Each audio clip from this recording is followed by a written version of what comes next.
दोस्तों, एक समय की बात है जब देवर्षि नारद नारायण नारायण का जाप करते हुए वैकुंठ में आते हैं।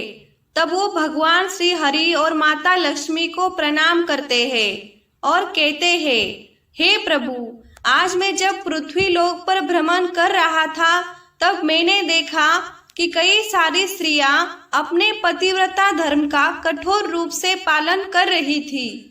वही कुछ स्त्रियां अपने पति के आंखों में धूल झोंक कर पराये पुरुषों से मिलती है। ऐसा क्यों होता है? मैं जानना चाहता हूँ। आखिर सच्ची पतिव्रता स्त्री की पहचान कैसे की जाए? हे प्रभु, उसके अंदर कौन से गुण होते हैं और चरित्रहीन स्त्री में कौन से अवगुण होते हैं? तब भगवान विष्णु कहते हैं, हे देवर्षि, आपने समस्त मानव जाति के कल्याण के लिए महत्वपूर्ण प्रश्न पूछा है, किंतु एक स्त्री के मन को समझ पाना किसी के भी बस की बात नहीं है। आपको इस प्रश्नों के उत्तर देवी लक्ष्मी ही दे सकती है। हे देवी लक्ष्मी, आप हमारे भक्त देवर्षि की इच्छा को पूरा कीजिए। हे प्रभु, आपकी आज्ञा से मैं अवश्य ही नारद जी की इच्छा को पूरा करूंगी। हे देवर्षि, जिस भी नारी के अंदर ये 3 लक्षण होते हैं, उस स्त्री का वंश शुद्ध होता है। उसके घर पर लक्ष्मी निवास करती है। जो स्त्रियां पतिव्रता होती है वो मृत्यु के पश्चात स्वर्ग लोक को प्राप्त करती है। पतिव्रता स्त्री की महानता की एक पवित्र कथा मैं आपको सुनाती हूँ। इस कथा का श्रवण करने मात्र से ही व्यक्ति के सभी पाप नष्ट हो जाते हैं। जो व्यक्ति ध्यान मगन होकर इस कथा को सुनता है उसे मनचाहा फल प्राप्त होता है। इसीलिए प्रत्येक मनुष्य को इस कथा को ध्यान से सुनना चाहिए। हे देवर्षि, प्राचीन समय की बात है। पूर्व देश में एक अत्यंत शोभायमान नगरी थी। उसमें एक पतिव्रता स्त्री रहती थी। उसका नाम था दमयंती। दमयंती का पति पिछले जन्म के पाप कर्मों के कारण इस जल में कूड़ी हो गया था, अर्थात उसे कोढ़ का रोग हो गया। उसके शरीर में बहुत सारे जख्म हुए थे जिनसे सदा ही पस निकलता रहता था। अपने पति की ऐसी दुर्गति देखकर भी दमयंती ने अपने पति का साथ नहीं छोड़ा और निर्मल मन से वो अपने पति की सदा सेवा करती रहती थी। पति के मन में जो जो इच्छा होती उसे वो अवश्य ही पूर्ण करने का प्रयास करती। दमयंती हर रोज भगवान की पूजा की तरह ही अपने पति की पूजा करती थी और अपने मन की सभी इच्छाओं का त्याग करके अपने पति से प्रेम करती थी। हे देवर्षि, फिर एक दिन दमयंती के पति को रास्ते से जाती हुई एक अत्यंत सुंदर वेश्या दिखाई दी। उस सुंदर वेश्या को देखकर उसका पति काम वासना से भर गया और उस वेश्या पर मोहित हो गया। उस वेश्या के सुंदर रूप ने उस दमयंती के पति को पूरी तरह से अपने वश में कर लिया। जब वो वेश्या उसकी नजरों से दूर चली गई तो वो बहुत दुखी हो गया। अपने पति की आवाज सुनकर दमयंती तुरंत घर से बाहर आई और अपने पति से पूछने लगी, हे स्वामी, क्या हुआ? आप इतने उदास क्यों हो? आपको जो कष्ट है मुझे बताइए, वो मैं पूर्ण करने का प्रयास अवश्य करूंगी।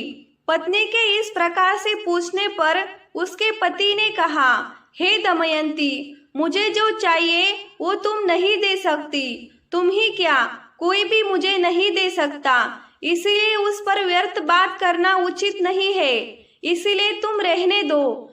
फिर वो बोली, हे स्वामी, मुझे विश्वास है कि मैं आपके कार्य को अवश्य पूर्ण कर सकती हूँ। आप केवल मुझे आज्ञा देने का कष्ट करें, मैं अपनी पूरी शक्ति लगाकर उस काम को पूरा करूंगी। उस कार्य को पूर्ण करने के लिए जो भी उपाय हो मैं करूंगी। फिर दमयंती के कोढ़ी पति ने कहा, हे दमयंती, ठीक है, बताता हूँ। अभी अभी इस रास्ते से एक सुंदर वेश्या जा रही थी। उसका शरीर अत्यंत सुंदर और मनमोहक था, जिसे देखकर मेरा हृदय कामाग्नि से भर गया है। यदि तुम ऐसा कोई उपाय करो जिससे वो सुंदर वेश्या मुझे प्राप्त हो जाए तो मेरा जन्म सफल हो जाएगा। हे देवी, तुम उससे मेरा मिलन करवाकर मेरा मन शांत करो। पति के द्वारा ऐसे कहने पर वो दमयंती बहुत दुखी हुई और बोली, हे स्वामी, आप धैर्य रखिए, मैं आपके इस कार्य को अवश्य पूरा करूंगी और उस वेश्या से आपका मिलन करवाऊंगी। इतना कहकर उस दमयंती ने मन ही मन कुछ विचार किया और फिर रात्रि के अंतिम प्रहर में उठकर वो गोबर लेकर घर से चली गई। देवी लक्ष्मी कहती है, हे देवर्षि, जाते समय वो बहुत खुश थी। फिर वो उस वेश्या के घर पर पहुंच गई और उसने उस वेश्या के घर के आंगन में गोबर से लिपकर उसका आंगन अत्यंत सुंदर बना दिया और लोगों की नजर पड़ने से पहले ही जल्दी से अपने घर को लौट आई। इस प्रकार से उस दमयंती ने 2 दिन तक उस वेश्या के घर के आंगन में झाड़ू लगाया और गोबर से लिपकर उसका आंगन स्वच्छ किया।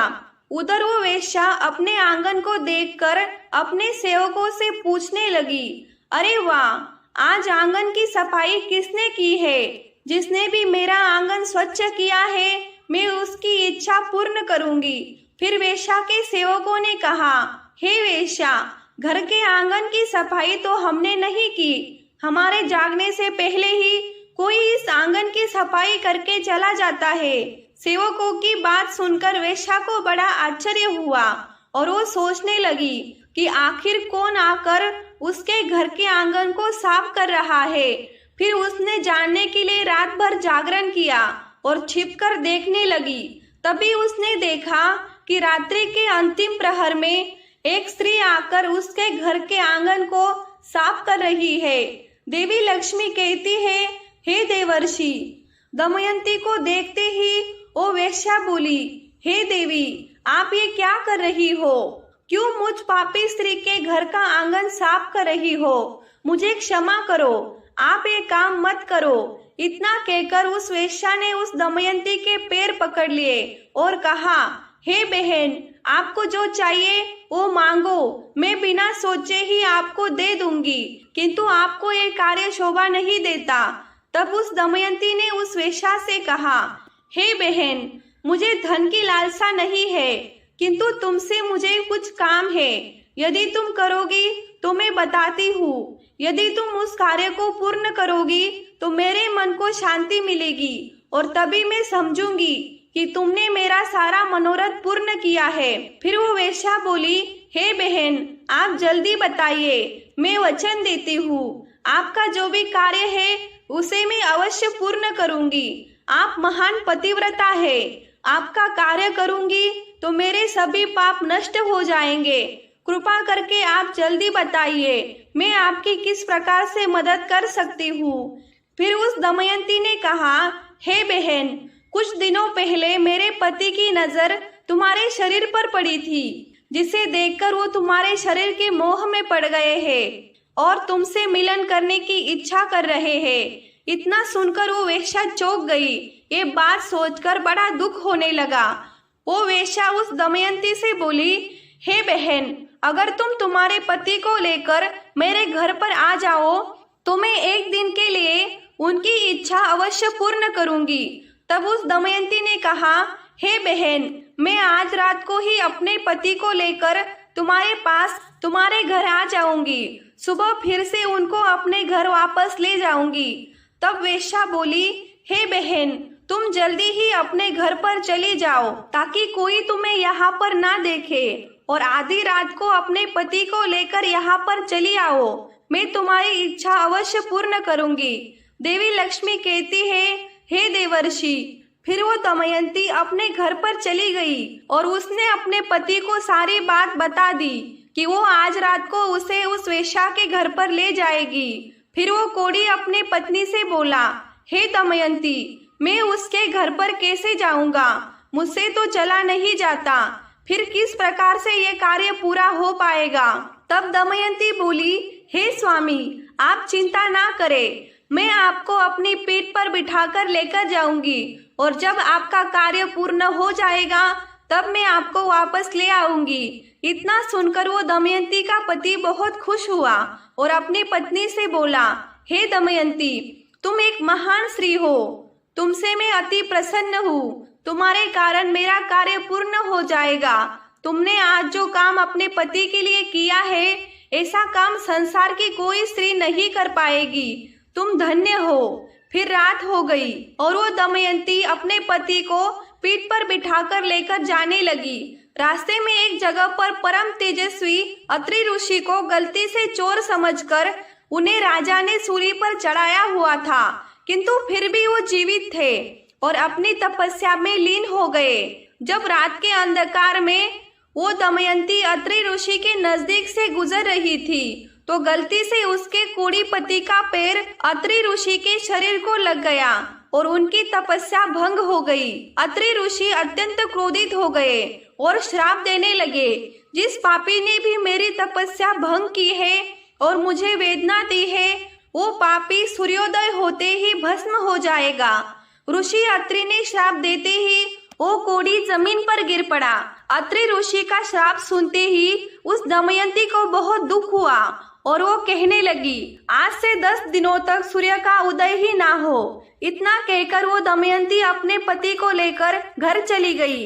देवी लक्ष्मी कहती है, हे देवर्षि, पतिव्रता की वाणी में इतनी शक्ति होती है कि वो जो भी कहती है वो सत्य हो जाता है और पतिव्रता स्त्री के कहने पर साक्षात सूर्योदय को भी उसकी इच्छा का पालन करना पड़ता है, क्योंकि स्वयं भगवान विष्णु ने ही पतिव्रता स्त्रियों को ये वरदान दिया है कि वो जो बोलेगी वो अवश्य ही सिद्ध हो जाएगा। फिर 10 दिनों तक सूर्योदय नहीं हुआ।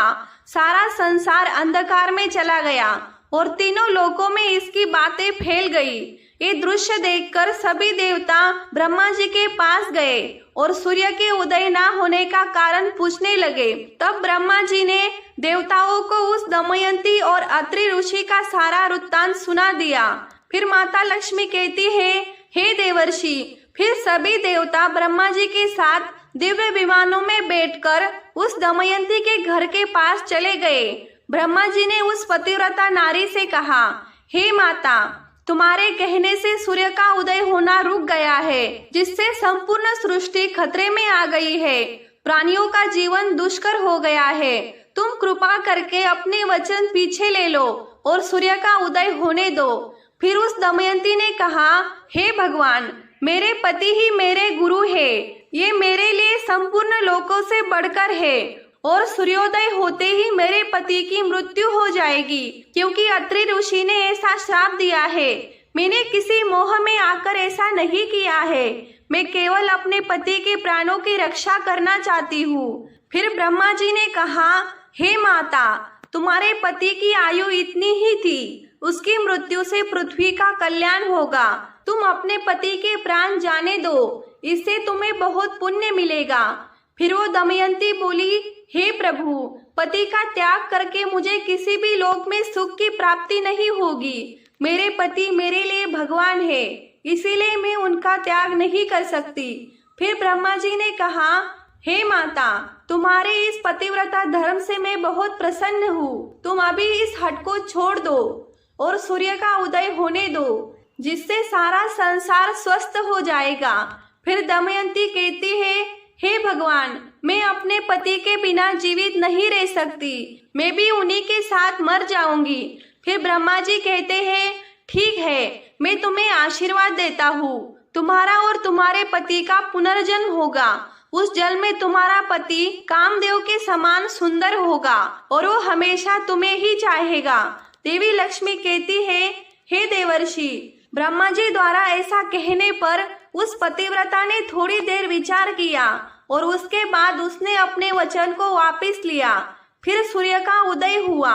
फिर अत्रि ऋषि के श्राप के कारण तुरंत ही उसका पति जलकर भस्म हो गया और दमयंती की भी मृत्यु हो गई। फिर स्वर्गलोक से एक अत्यंत तेजस्वी विमान आया और वो दमयंती अपने पति के साथ बैठकर स्वर्गलोक को चली गई। देवी लक्ष्मी कहती है, हे देवर्षि, इस प्रकार से पतिव्रता स्त्री में संसार को भी नष्ट करने की शक्ति होती है। पतिव्रता नारी के सामने बड़े बड़े देवताओं को भी झुकना ही पड़ता है। दोस्तों, अगर आपको ये कथा अच्छी लगे तो वीडियो को लाइक और चैनल को सब्सक्राइब जरूर करें। धन्यवाद।